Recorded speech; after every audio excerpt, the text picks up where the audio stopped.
Hey guys, it's me, Carrie, and I have a really quick little thrift store haul for you. I only bought 4 items. I was looking for a couple of specific CDs. I'm trying to complete my Tori Amos and Edie Brickell CD collections because I did not realize how many albums those women have put out that were not like wide released, that got a lot of airplay or anything. So unfortunately, I didn't find any of those, but I did find some really, really good deals. You guys know I'm trying not to spend, but, certain things I give myself a break on. I sold some CDs at the yard sale. I picked up a few more CDs. I know the idea is to purge and not replace, but anyway, let's just get to it. First things first, I got this really, really nice Making Strides Against Breast Cancer American Cancer Society hat. Now, I did this walk, I want to say, at least 6 or 7 times. The only reason I stopped doing it, and I fundraised, of course, every year. The only reason I stopped doing it is because it started falling on the same weekend as a really fun local Long Island event called the Oyster Fest in the town of Oyster Bay. It's a huge street fair with tons of vendors, tons of food vendors. You can eat, you can listen to live music. They have singers that come. There's just a lot of companies have booths where they give out promotional items. It's just a really fun outdoors event, and my mom really likes to go, and she really likes to get there at the butt crack of dawn, because if you get there later in the day, you have to take a shuttle bus because there's not a whole lot of parking close to the event unless you get there really, really early, and she insists she wants to park and not take the shuttle bus, even though it's free.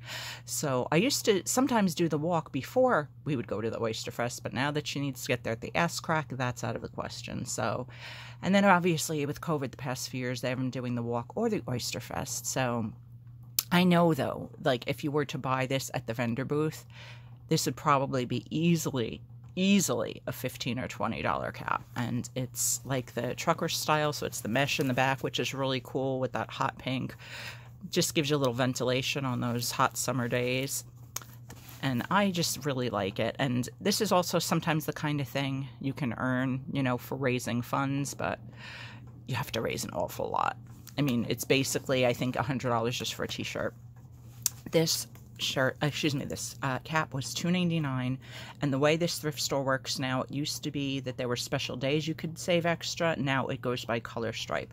The blue color stripe today was 75% off, you guys. So this awesome cap was only 75 cents, and it looks brand freaking new. I mean, you can usually tell if there's like discoloration inside where like somebody's sweaty head was in there, and it's no offense to anybody's sweaty head. We all have sweaty heads, but usually you would see like yellowing inside, and this just looks perfectly brand new. So I was really stoked to find this.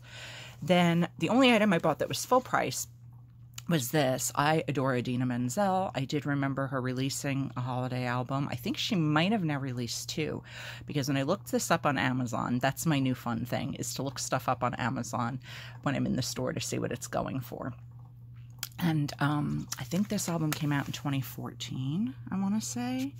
I'm almost certain she's released a second one since then. Where's the copyright? Why can't I find it? Am I blind, or is it just... It's got to be there. Where's the copyright? 2014. Yes, there you go. 2014 Disney Destinations LLC. That's interesting. But this album was selling on Amazon for, I think, 20 bucks. So for $2.49, I love Idina Menzel. I don't really listen to holiday music except for like the week of Christmas. But just to have it in my Idina collection, especially when it's worth a lot more, at least on Amazon, I was like, yeah, for $2.50, I think I can splurge for my girl. Then we're getting to even more wonderful deals, because the case is all cracked, but I can replace it with this CD that I'm selling. I love Sean Colvin, and I wasn't sure if I had this CD or not. This is Polaroid's Greatest Hits collection. I'm almost certain, let's see, what does it say on the sticker here? 14 of Sean's best songs plus 1 newly recorded track. The newly recorded track is probably the only one I don't have, because I have 3 or 4 of her other albums, but even for 1 tune, this was $1.49 and 25% off. So I don't know how to do math. So let me see what that worked out to be. I think it was like $1.24, I want to say. If I could find my receipt, that would help. I think it was $1.24. Okay, no, that's Michael's. Well, shippers, where is it? I know it's here. Okay, here we go. It was actually $1.22. Okay, that's even better. But yeah, for one song, that's pretty much worth $1.22. Remember, I'm dating myself, but remember like cassette singles and CD singles back in the day? I'm really dating myself with cassette singles. Well, I mean 45s, please. That was part of my life too. But you couldn't get a cassette single for $1.22. So to have this is really cool. And last but not least, this just like, oh, gave me such feels. Who remembers, comment below if you remember the show Providence, Melina Kanakarides. And I'm impressed that I said her name like so flowingly, because Kanakarides is a bit of a tongue twister. But Melina was the star, and she played a small town, I want to say she was a vet? Was she a doctor or a veterinarian? I want to say she was a veterinarian that moved back to her hometown of Providence.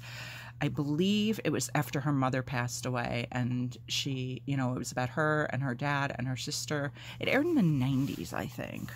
Probably get a good idea from the date on here. Okay, so this actually came out in 2002, so it was late 90s, early 2000s that the TV show aired on NBC. But it was a really, really good show, and her mom was like, the spirit of her mother was like her guardian angel, kind of, and she'd see her mom and, you know, have visions of her mom, like, as if she was right there talking to her, like, being her guiding force. And it was a really, really good show. But as much as I remembered the show being great, I remembered the music being great. So, I mean, check out these tunes. Again, you've got Sean Colvin on there covering In My Life by the Beatles, as well as Chantal Kreviazuk, another tricky name, which I believe I pronounced correctly, both covering In My Life by the Beatles, which is such a beautiful song. I mean, you got Mark Cohn from Walking in Memphis fame. You've got the beautiful cover of Songbird, the Fleetwood Mac tune. Eva Cassidy does such a gorgeous cover of that. Andrea Bocelli doing Conte Partiro, excuse me. I do not speak foreign language as well, and I have a horrible accent. But, I mean, I don't know the rest of the songs off the top of my head. Linger by Jonathan Brooke, I'm hoping, is a cover of Linger by the Cranberries, but I'm not sure, because I do really love that tune. There's other, you know, lots of other covers on here, so it could be. But this was $1.49, you guys, and yellow was 50% off. So this was 75 cents. So altogether, for these 3 CDs and the hat, with New York State sales tax, I paid a total of $5.50. So honestly, even though I didn't get Edie Brickell and I didn't get Tori Amos, I'm really, really stoked with this haul. So anyway, I hope you guys enjoyed. Thank you so much. Again, please let me know if anybody else remembers Providence, because it was such a good show. I really, really loved it. And I haven't seen it in you know, reruns anywhere, although I might have to check Peacock, because it was an NBC series originally. They may have the old episodes on there, because that would be worth a rewatch for sure. But anyway, have an awesome rest of your day, guys, and I will be back soon with more stuff. Bye!